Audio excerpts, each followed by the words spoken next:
Hamas के साथ जंग में इजराइल को बहुत बड़ा नुकसान झेलना पड़ा है। बीते तकरीबन 1.5 साल से इजराइल और हमास के बीच जो युद्ध जारी है उसमें अब तक का सबसे भीषण नरसंहार इजराइल गाजा में कर चुका है। लेकिन इस बार हमास के लड़ाकों ने नेतन्याहू को ऐसा तगड़ा झटका दिया है जिसके बाद यह कहा जा रहा है कि नेतन्याहू कोई बड़ा फैसला ले सकती है। दरअसल हमास ने बड़ा दावा किया है।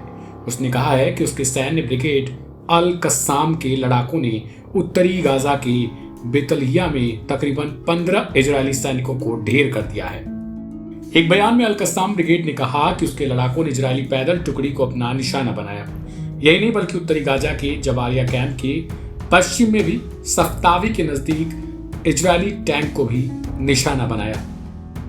इस बीच इस्लामिक जिहाद आंदोलन की सशस्त्र शाखा अल कुद्स ब्रिगेड ने कहा कि उसके मानक 60 मिलीमीटर मोर्टार शेल का उपयोग करके केंद्रीय जबालिया कैंप में जबालिया सर्विसेज क्लब के पास इजरायली सैनिकों और वाहनों के जमावड़े को निशाना बना रहे हैं। इजरायली सेना ने इन हमलों के बारे में कोई बयान अभी तक जारी नहीं किया।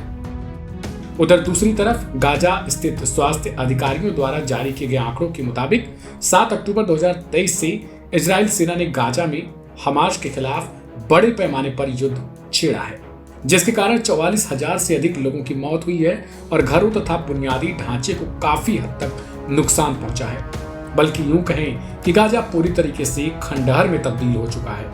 इजरायल ने लेबनान में भी भीषण हमले किए हैं। इन हमलों में गुरुवार को ही 52 लोगों की मौत हो गई।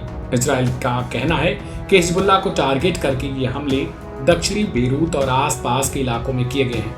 हिजबुल्लाह की ओर से इसे लेकर कहा गया कि बीते कई सालों में ऐसा पहली बार हुआ है जब इजरायल की सेना ने इतने अंदर तक घुसकर हमला किया हो। गाजा में छिड़े संघर्ष के बाद हिजबुल्लाह ने भी इजरायल को अपना निशाना बनाया था और तब से ही इजरायल लेबनान को भी निशाना बना रहा है। हिजबुल्लाह और इजरायल के बीच तकरीबन 11 महीनों से जंग जारी है।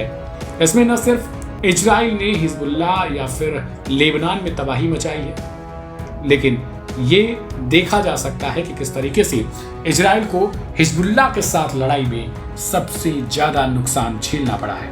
लेकिन अब हमास के लड़ाकों ने जिस हिसाब से 15 इजरायली सैनिकों को ढेर किया है, इससे ये कहा जा सकता है कि आने वाले समय में इजरायल को कोई बड़ा फैसला लेना पड़ेगा, या यूं कहें कि इजरायल को ही यू टर्न करना पड़ेगा।